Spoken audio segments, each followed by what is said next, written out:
السلام علیکم ورحمۃ اللہ وبرکاتہ۔ سورہ یاسین کی آیہ نمبر 69 کے آخری جو الفاظ ہیں جن پر ہم نے ابھی آج بات کرنی ہے، اور سورہ یاسین کی آیہ نمبر 70، سورہ یاسین کی آیہ 69 کے آخری الفاظ ہیں ان ہوا الا ذکر و قرآن مبین۔ یہ کتاب تو صرف نصیحت اور واضح قرآن ہے۔ اور آیہ 70 میں اللہ فرماتا ہے لِيُنذِرَ مَنْ كَانَ حَيًّا وَيَحِقَّ الْقَوْلُ عَلَى الْكَافِرِينَ۔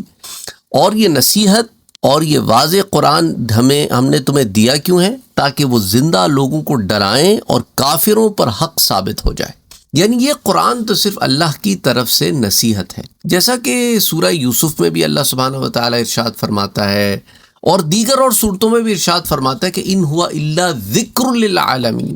قرآن مجید تو صرف تمام جہان والوں کے لیے نصیحت ہے، صرف تم انسانوں کے لیے نہیں، تمام جہان والوں کے لیے نصیحت۔ اور یہ قرآن جو ہے یہ مبین ہے، کھلی ہوئی ہے، کلیئر قرآن ہے، یعنی آسمانی کتاب ہے، اور یہ بالکل ظاہر ہے کیونکہ یہ کسی بشر کا کلام نہیں ہے۔ اور اس کی ایک دلیل یہ بھی ہے کہ دیکھیں یہ متعدد بار چیلنج کیا گیا ہے کہ اگر یہ قرآن کسی بشر کا کلام ہے تو تم بھی اس جیسا ہی کلام بنا کر لے آؤ۔ اچھا، کمال کی بات یہ ہے کہ یہ جن لوگوں نے بھی اس چیلنج کو قبول کیا ہے وہ قرآن ہی کی طرز پر ایک کتاب بنا کے لے آئے۔ تو یہ کیا بات ہوئی؟ تم نے تو قرآن ہی کی طرز کو فالو کیا، خود کچھ ایسا بنا کے لاؤ نا۔ وہ نہیں بنا سکتے، یہی تو چیلنج ہے۔ قرآن ہی کے طرز پہ کچھ بنا لے آئے تو پھر کیا فائدہ ہوا؟ اچھا، پھر فرمایا کہ دیکھو تاکہ وہ زندہ لوگوں کو ڈرائے، یعنی یہ قرآن زندہ لوگوں کو ڈرائے، یا رسول اکرم صلی اللہ علیہ وآلہ وسلم لوگوں کو ڈر سنائے۔ اور زندہ لوگوں سے یہاں مراد عقل والے، یہ یاد رکھنا، کیونکہ اکثر لوگ جو ہے لِيُنذِرَ مَنْ كَانَ حَيًّا کو سمجھ نہیں پاتے۔ تو وہ جو صحیح معنی میں ڈر کو قبول کرتا ہے وہی اصل میں زندہ ہے، اور جن کے دل مردہ ہو گئے ہیں وہ اصل میں مردہ ہیں، چاہے وہ کتنے عاقل ہوں۔ اور قرآن کریم کی وہ آیتیں جن میں یہ فرمایا گیا ہے کہ آپ مردوں کو نہیں سنا سکتے، وہاں پر بھی یہی مراد ہے کہ جو دل سے مردہ ہو گئے ہوں، جو بالکل ختم ہو گئے ہوں۔ لیکن ہم جانتے ہیں کہ جب انسان فوت ہو جاتا ہے اور اس کی باڈی کو ہم قبر میں اتار دیتے ہیں تو بندہ ختم نہیں ہو جاتا، روح تو عالم برزخ میں باقی ہے۔ اور اگر وہ قبر والے بالکل کچھ نہ سن سکتے ہوں تو پھر بخاری شریف کی ان احادیث کا آپ کیا کریں گے جن میں فرمایا کہ وہ تو تمہاری قدموں کی آہٹ کو بھی سنتے ہیں؟ اور قبر والوں کو سلام کرنے کا کیا مقصد ہے اگر وہ کسی چیز کو سن ہی نہیں سکتے؟ بھئی سنا تو اسے ہی مطلب سلام تو اسے ہی کیا جاتا ہے نا جو سن سکتا ہو، جو سن ہی نہ سکتا ہو اسے سلام کرنے کا کیا مقصد؟ آپ تو سوئے ہوئے انسان کو بھی سلام نہیں کرتے۔ اچھا، اسی طرح آپ یہ دیکھیں کہ اگر تو وہ بالکل سننے سے عاری ہیں تو پھر قرآن کریم میں کتنے مقامات پہ انبیاء کرام نے اپنی قوموں سے خطاب کیا ہے ان کے عذاب کے بعد۔ حضور صلی اللہ علیہ وسلم نے بدر کے کافروں سے خطاب کیا ہے، اور حضرت عمر کو کہا کہ عمر یہ نہیں کہ تم ان سے کچھ زیادہ سن رہے ہو، نہیں یہ سن رہے ہیں، پر وہی بات ہے کہ یہ جو جواب دے رہے ہیں نا اسے تم نہیں سن رہے۔ یعنی اللہ اور اس کے رسول نے کچھ باتیں ہمیں وہ بتائی ہیں تاکہ ہمارے جو کانسیپٹس ہیں وہ کلیئر ہو جائے، لیکن اللہ کے رسول کا جو مشاہدہ ہے وہ تو کتنی احادیث مبارکہ ہے کہ حضور اکرم صلی اللہ علیہ وسلم قبر کے اندر کے حالات باہر صحابہ کو بتا رہے ہیں کہ وہاں کیا معاملے ہو رہے ہیں۔ بہرحال یہ ہماری آج کی بحث نہیں ہے، اس پر ہم پہلے برزخ سیریز میں بڑی تفصیلی بات کر چکے ہیں۔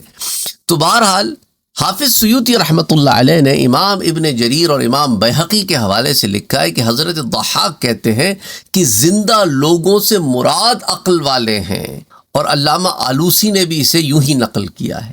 اور علامہ سیوطی نے یہ ساری تفصیلات در المنثور کی جلد 7 صفحہ 62 پر، اور علامہ آلوسی نے روح المعانی کی جز 23 صفحہ 73 پر۔ اور اس آیت میں عقل کو حیات سے تشبیہ دی گئی ہے، زندگی سے تشبیہ دی گئی ہے، اور عقل سے مراد عقل صحیح ہے، عقل بیمار نہیں۔ اور عقل صحیح وہی ہے جو ہدایت کو قبول کرے، جو ہدایت کو قبول نہیں کرتا وہ تو دل و دماغ فارغ ہے نا۔ اگر دل و دماغ اپنے خالق کی معرفت رکھتا ہے تو اس کا تقاضا یہ ہے کہ وہ اس چیز کو قبول کرے، ورنہ وہ فساد میں مبتلا ہے۔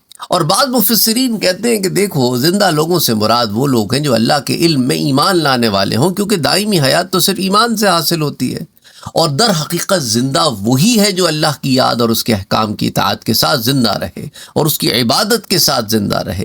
وہ ظاہری حیات میں بھی زندہ ہوتا ہے اور مرنے کے بعد بھی زندہ ہوتا ہے، کیونکہ دیکھیں جو کفار ہیں ان کی ارواح تو سجین میں بند ہیں، اور جو مومنین ہیں ان کی ارواح آزاد ہیں۔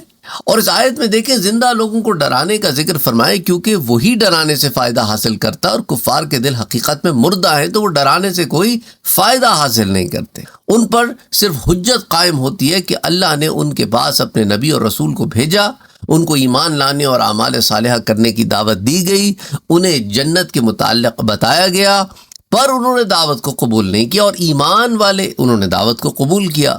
تو جنہوں نے قبول نہیں کیا ان کے پاس اب کوئی عذر باقی نہیں رہا۔ اچھا، پھر آیا نمبر 71 میں اللہ سبحانہ وتعالی فرماتا ہے اولم یروا انا خلقنا لهم مما عملت ایدینا انعاما فهم لها مالکون، کیا انہوں نے نہیں دیکھا کہ ہم نے اپنے دست قدرت سے بنائی ہوئی چیزوں میں سے ان کے لیے مویشی بنائے جن کے یہ مالک ہیں؟ اصل میں ہم خالق ہیں، ہم مالک ہیں، پر تمہیں ملکیت دے دی کہ تم فائدہ اٹھاؤ۔ وَذَلَّلْنَاهَا لَهُمْ فَمِنْهَا رَكُوبُهُمْ وَمِنْهَا يَأْكُلُونَ، اور ہم نے ان مویشیوں کو ان کے تابع کر دیا، بس ان میں سے بعض پر وہ سوار ہوتے ہیں اور بعض کا گوشت کھاتے ہیں۔ وَلَهُمْ فِيهَا مَنَافِعُ وَمَشَارِبُ أَفَلَا يَشْكُرُونَ، اور ان کے لیے ان میں اور بھی فائدے ہیں اور پینے کی چیزیں ہیں، کیا پس وہ شکر ادا نہیں کرتے؟ تو اس آیت میں اللہ سبحانہ وتعالی نے مخلوق پر اپنے انعامات کا ذکر کر کے انہیں یاد دلایا ہے کہ دیکھو ہم نے تمہیں کتنی نعمتیں عطا کی ہیں، جیسے مویشیوں کو تمہارے تابع کر دیا، قوی ہیکل بیل ہیں تم انہیں ہل چلانے کے لیے استعمال کرتے ہو، بڑا ہیوج اونٹ ہے تم سواری کے لیے استعمال کرتے ہو، نکیل ڈال دیتے ہو تمہارے پیچھے چل پڑتا ہے، ایسے طاقتور گھوڑے ہیں جنہیں تم استعمال کرتے ہو، تم جنگوں میں لے جاتے ہو، ان کے چہروں منہوں پہ لگام ڈال دیتے، وہ تمہارے وفادار ہو جاتے ہیں، وہ اپنے مالک کو پہچانتے ہیں، اس کے دوست ہوتے ہیں۔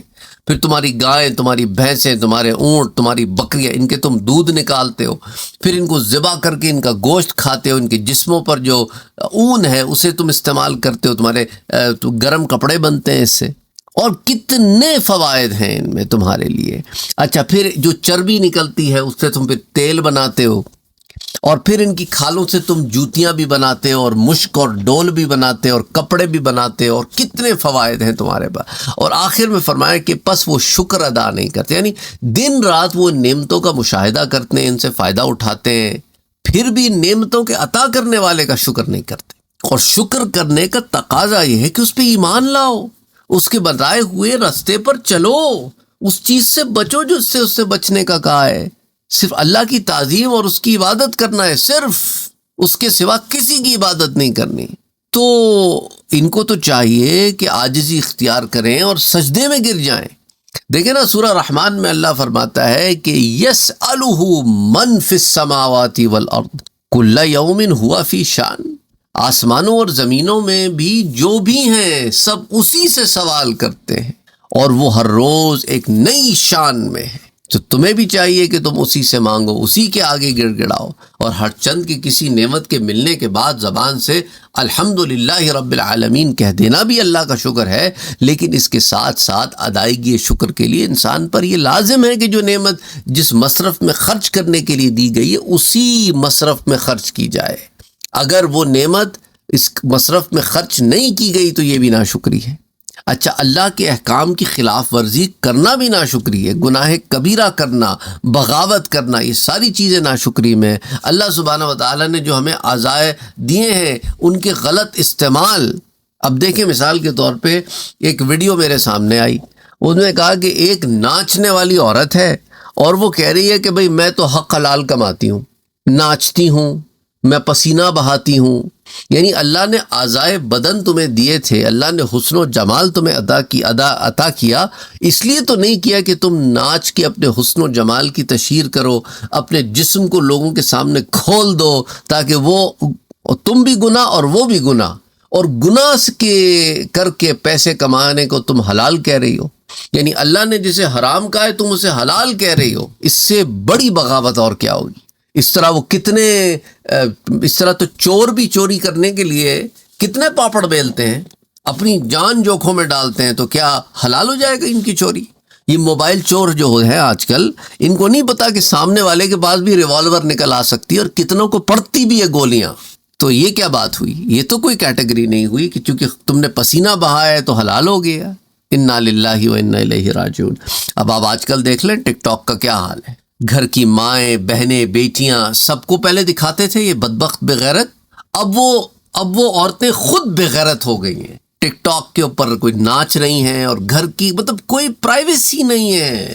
بیڈ رومز کی ویڈیوز بن رہی ہیں, میاں بیوی لیٹے ہوئے ہیں ویڈیوز بنا رہے ہیں, ایک پرسنل ٹائم جو ہے میاں بیوی کا اس کی ویڈیوز بن رہی ہیں, گھر میں کچھ آ رہا ہے اس کی بھی ویڈیوز بن رہی ہیں, کہیں دعوت میں گئے ان کی ویڈیو, یعنی کوئی بھی محفوظ نہیں ہے.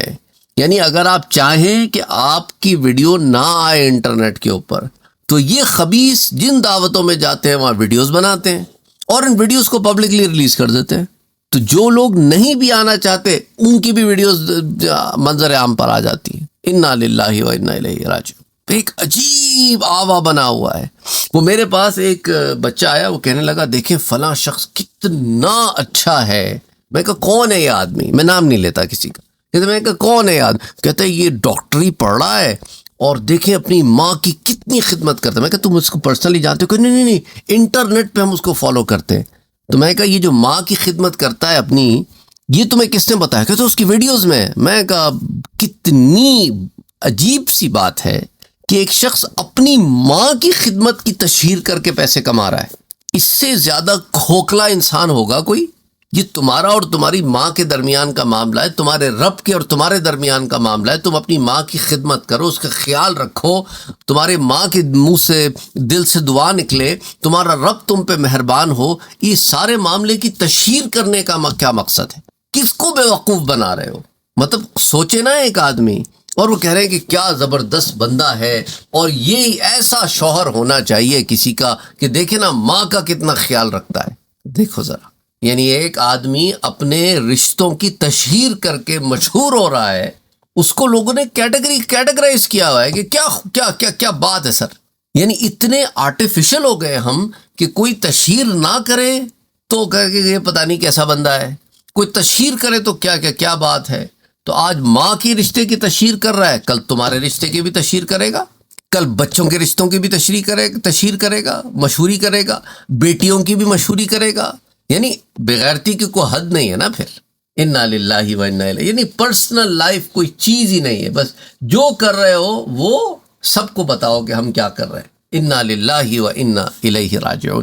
وہ ایک زمانہ تھا کہ لوگ کہتے تھے کہ نیکی کر دریا میں ڈال, اب لوگ کہتے ہیں نیکی کر انٹرنیٹ پہ ڈال, تاکہ چار لوگوں کو پتہ تو چلے نا کہ تم نیکی کر رہے ہو. انا للہ و انا الیہ راجعون. پھر انشاءاللہ تعالی آیا نمبر 74 آن ورڈ اگلے درس میں دیکھتے ہیں. وما علینا الا البلاغ.